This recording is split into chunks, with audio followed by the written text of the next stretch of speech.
Hello, मैं मनीष, कक्षा 10वीं, माह सितंबर, विषय हिंदी के असाइनमेंट प्रश्नों के उत्तर।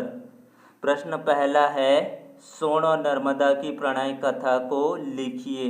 पहला प्रश्न है, सोन और नर्मदा की प्रणय कथा को लिखिए। इसका उत्तर है, जुहिला नामक नर्मदा की सखी ने सब गड़बड़ कर दिया। नर्मदा जुहिला को दूती बनाकर अपना प्रणय संदेश सोनव्रत के पास भेजती है। जुहिला सोन के व्यक्तित्व पर मुग्ध हो जाती है। वह नर्मदा का रूप लेकर सोन का वरण कर लेती है। यह बात नर्मदा को पता चलती है तो वह क्रोध के मारे उल्टे पांव लौटकर पश्चिम की ओर वेग गति होकर चल पड़ती है। चट्टानों को तोड़ती, पहाड़ को किनारे करती, उछलती उत्ताल तरंगों से रव करती वह बहती ही चली जाती है, पीछे मुड़कर फिर नहीं देखती। उधर सोन यानी कि सोन को इस रहस्य का पता चलता है तो वह भी विरह संतृप्त होकर अमरकंटक के उच्च शिखर से छलांग लगा लेता है। पूर्व की ओर विरह विधुर मन लिए वह बह निकलता है, बहता ही चला जाता है। कुछ दूर जाकर जुहिला उसे मना लेती है, उसमें मिल जाती है, उसमें समा जाती है। लेकिन नर्मदा और सोन दो प्रेमी दो विपरीत दिशाओं में बह निकलते हैं। धरती की करुणा विलगित होकर नर्मदा और सोन के स्वरूप में अजस्त्र बह रही है। अब देखते हैं दूसरा प्रश्न का उत्तर। छोटी बड़ी कई झीलें हैं, उनके श्यामल नील सलिल में समतल देशों से आकर पावस की उमस से आकुल तिक्त मधुर विषतंतु खोजते हंसों को तिरते देखा है, बादल को घिरते देखा है। इसका संदर्भ है प्रस्तुत पद्यांश कवि नागार्जुन द्वारा रचित कविता बादलों को घिरते देखा है से लिया गया है। प्रसंग है, प्राकृतिक उपादानों का वर्णन किया गया है।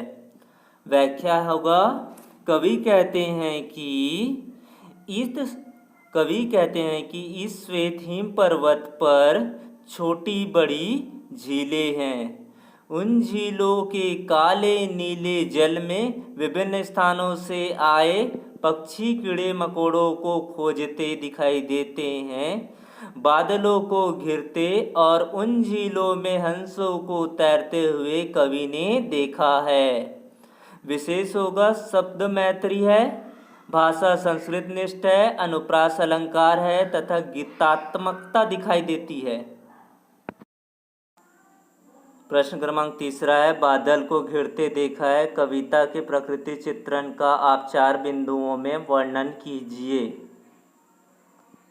इसका उत्तर होगा, पहला पॉइंट, बादल में स्थित वाष्पकण मोती जैसे ओस के समान कमल फूलों पर गिरते हैं। दूसरा होगा, पक्षी सरोवर के जल में कीड़े मकोड़े खोजते हैं। तीसरा होगा, उगते सूरज की किरणों से तालाब का कमल स्वर्णिम दिखाई देता है।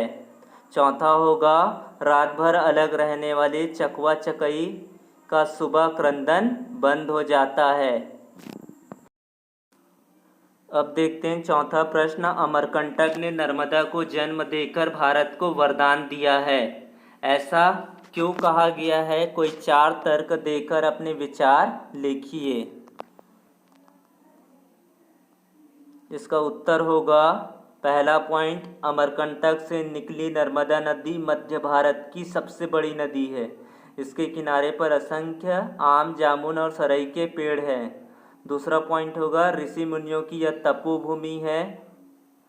तीसरा पॉइंट होगा, मध्य भारत से गुजरात तक कृषि और उद्योगों का यह आधार है। इसके किनारे बॉक्साइट के भंडार है। चौथा पॉइंट है, इसने अनेक जीवों को जल आपूर्ति देकर बचाया है, इसलिए नर्मदा भारत के लिए वरदान है। पांचवा प्रश्न है, आपने अमरकंटक की यात्रा की है, आप अपने मित्र को अमरकंटक के प्राकृतिक दृश्यों का वर्णन करते हुए पत्र लिखिए। पत्र है, प्रिय सखी प्रीति स्नेह, आशा है तुम सकुशल होगी। मैं भी यहाँ अपने परिवारजनों के साथ सकुशल हूँ। 2 दिन पूर्व ही अमरकंटक की यात्रा कर मैं वापस लौटी हूँ।